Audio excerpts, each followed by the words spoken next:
Welcome! Today we're going to learn how to enlarge or reduce a copy document on your Brother machine. This video will cover multiple models and operating systems. Even though your machine may not match the model on the screen, the overall process will be the same. Open the document cover and place the document face down on the scanner glass.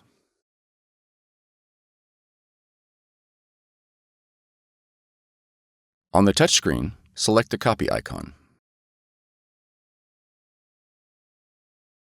Then press the settings icon.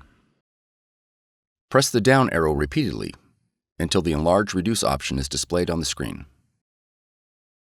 Then select Enlarge-Reduce. Arrow down until the Fit to Page option is displayed. Then select Fit to Page. Now press OK. Now press the black Start icon. For color copies, select the Color Start icon. For more tutorials, FAQs, and videos, visit us at www.brother-usa.com. If you found this video helpful, be sure to subscribe. Thank you for choosing Brother.